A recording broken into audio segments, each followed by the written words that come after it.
കഴിവുണ്ടാകുമ്പോൾ വിട്ടുവീഴ്ച ചെയ്യുന്നത് ദാനമാണ്.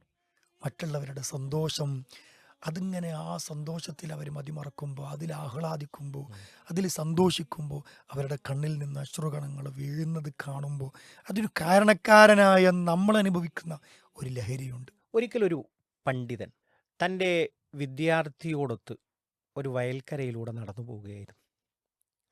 യാത്രക്കിടയിൽ പാടവരമ്പത്ത് ഒരു ജോഡി ചെരുപ്പുകൾ അവർ കണ്ടു. അവിടെ എവിടെയോ പണിയെടുക്കുന്ന ഒരു കർഷകൻ്റേതായിരിക്കും ആ ചെരുപ്പെന്നവർ മനസ്സിലാക്കി. ഉടനെ ഈ പണ്ഡിതനോട് വിദ്യാർത്ഥി ചോദിച്ചു, ഉസ്താദേ, അങ്ങേക്ക് വിരോധമില്ലെങ്കിൽ ഞാനിവിടെ ഒരു തമാശ ഒപ്പിക്കട്ടെ. തമാശ ഇതാണ് എന്ന് പറഞ്ഞിട്ട് ഗുരുവിനത് വിശദീകരിച്ചു കൊടുക്കുകയാണ് ചെയ്യാൻ പോകുന്ന കാര്യം.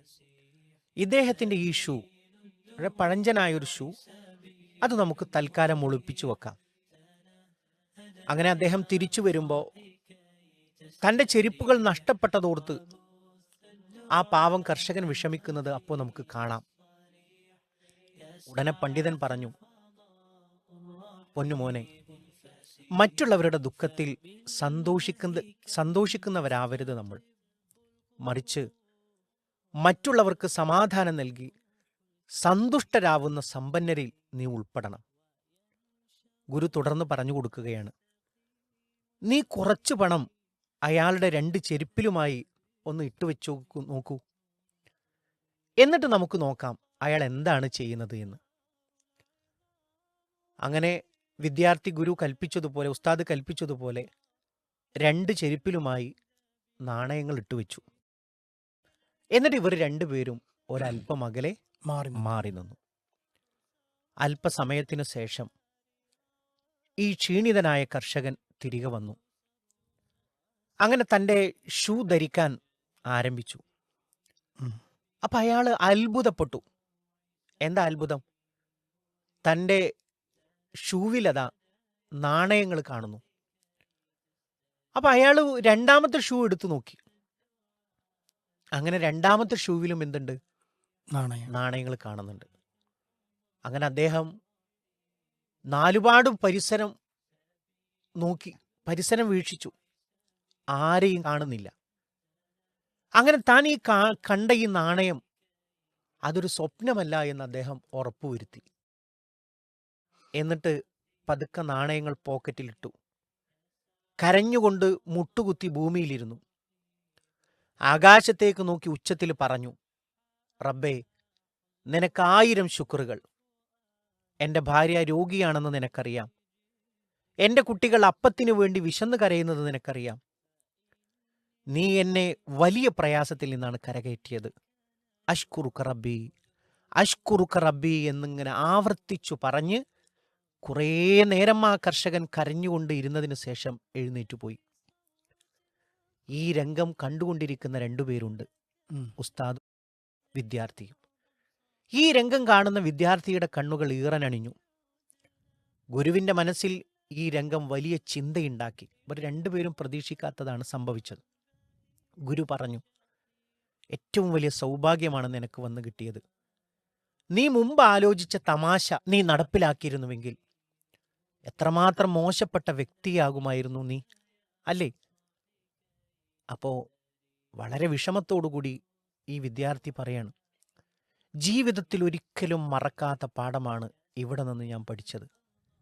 എൻ്റെ ജീവിതത്തിൽ ഒരിക്കലും മനസ്സിലാക്കാൻ സാധിക്കാതെ പോകുമായിരുന്ന വലിയൊരു ജീവിതമാണ് ഞാൻ കണ്ടത്.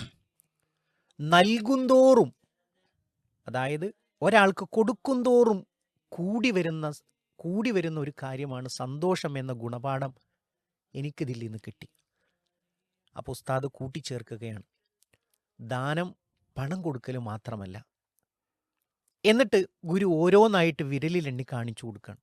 1ാമത്തെ ദാനം എന്ന് പറയുമ്പോൾ കഴിവുണ്ടാകുമ്പോൾ വിട്ടുവീഴ്ച ചെയ്യുന്നത് ദാനമാണ്. നമുക്ക് കഴിവുണ്ടാകുമ്പോൾ ഒരാൾക്ക് അഫ്വ് ചെയ്തു കൊടുക്കുന്നത് അത് ദാനമാണ്. 2ാമത് അഭാവത്തിൽ കൂട്ടുകാരന് വേണ്ടി ദുആ ചെയ്യുന്നത് അത് ദാനമാണ്. 3ാമത്തെ കാര്യം സഹോദരൻ്റെ അഭിമാനം സംരക്ഷിക്കൽ ദാനമാണ്. എന്നിട്ട് ഗുരു തുടരുകയാണ്, ധനത്തിലും പണത്തിലും മാത്രം ഒതുങ്ങുന്നതല്ല ദാനം. മറിച്ച് മാന്യമായ പെരുമാറ്റത്തിലൂടെയും സ്വഭാവത്തിലൂടെയും നൽകാൻ കഴിയുന്നതാണ് ദാനം. പ്രവർത്തനത്തിൽ മാന്യത നീ പുലർത്തണം. ഓർക്കുക, ഈ നൽകുന്ന ദാനത്തിൻ്റെ സ്വാധീനം ഇഹത്തിലും പരത്തിലും അത് പുഷ്പിക്കുകയും കായ്ഫലങ്ങൾ നൽകുകയും ചെയ്യുമെന്ന് പറഞ്ഞുകൊണ്ട് ഈ ഉസ്താദ് ശിഷ്യനെ ഉപദേശിക്കുകയാണ്. ശരിക്കും ചെറിയൊരു മനോഹരമായ ഒരു കഥ. ഇതില് എനിക്ക് തോന്നുന്നത് നമ്മുടെ സഹോദരനിൽ രണ്ട് തരം കാഴ്ചകൾ എപ്പോഴും കാണും. നമ്മുടെ കുടുംബക്കാരിലോ സഹോദരങ്ങളിലോ രണ്ട് തരം കാഴ്ചകൾ നമ്മൾ കാണും.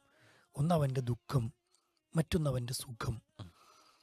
നമ്മുടെ സഹോദരൻ ദുഃഖിക്കുന്നതും നമ്മൾ കാണും. ചിലപ്പോൾ നമ്മുടെ സഹോദരൻ അവൻ്റെ ജീവിതത്തിലെ സുഖ നിമിഷങ്ങളും സന്തോഷ നിമിഷങ്ങളും നമ്മൾ കാണും.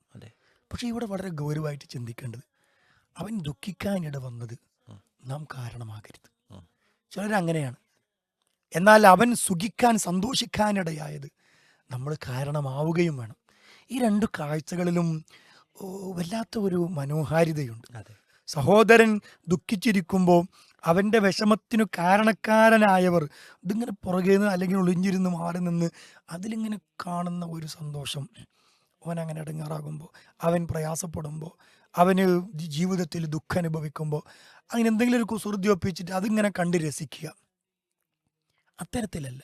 നേരെ മറിച്ച് ഒരാളുടെ ജീവിതത്തിൽ ഒരു സന്തോഷം പകർന്നു നൽകി അതിങ്ങനെ ദൂരേന്ന് നോക്കിക്കാണുമ്പോൾ ഞാൻ കാരണം അയാളുടെ ജീവിതത്തിലുണ്ടായ ആ ഒരു സന്തോഷം, അൽഹംദുലില്ലാ എനിക്കതിന് തൗഫീഖ് നൽകിയല്ലോ അയാളുടെ ജീവിതത്തിൽ ഒന്ന് ഇടപെടാൻ. നിങ്ങൾ ആലോചിച്ച് നോക്കി, ഒരു വല്ലാത്ത ഒരു പ്രതിഭാസമാണ്. അതുകൊണ്ടാണ് പലപ്പോഴും പലരും ആ ഒരു നിമിഷം ഒരു പ്രയാസപ്പെടുന്നവൻ്റെ കണ്ണീരൊപ്പാൻ ഒരാൾ ശ്രമിക്കുമ്പോൾ ആ കണ്ണീരൊപ്പിയതിനു ശേഷം ആ മനുഷ്യൻ അനുഭവിക്കുന്ന അനിർവചനീയമായ സന്തോഷം ആ സന്തോഷിക്കുന്ന ആളെക്കാൾ വലുതായിരിക്കും അയാളുടെ ജീവിതത്തിൽ സന്തോഷം ഉണ്ടാക്കി കൊടുത്ത ഈ മനുഷ്യൻക്ക് അത് കാണുമ്പോഴുണ്ടാകുന്ന സന്തോഷം.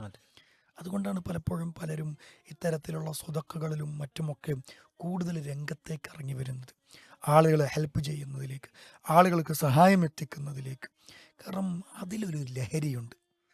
മറ്റുള്ളവരുടെ സന്തോഷം അതിങ്ങനെ ആ സന്തോഷത്തിൽ അവർ മതിമറക്കുമ്പോൾ, അതിൽ ആഹ്ലാദിക്കുമ്പോൾ, അതിൽ സന്തോഷിക്കുമ്പോൾ അവരുടെ കണ്ണിൽ നിന്ന് അശ്രുകണങ്ങൾ വീഴുന്നത് കാണുമ്പോൾ അതിന് കാരണക്കാരനായ നമ്മൾ അനുഭവിക്കുന്ന ഒരു ലഹരിയുണ്ട്. ആ ലഹരിക്കാണ് നമ്മൾ അഡിക്റ്റ് ആവേണ്ടത്. അത്തരത്തിൽ വളരെ ഗൗരവമുള്ള ഒരു ഗുരുവും ശിഷ്യനും നടത്തുന്ന മനോഹരമായ ഒരു കഥ, സുദീർഘമായ ഒരു കഥയാണ് നമ്മൾ ശ്രവിച്ചത്. മാഷാ അല്ലാഹ്, ബാറക്കല്ലാഹു ഫീക്കും.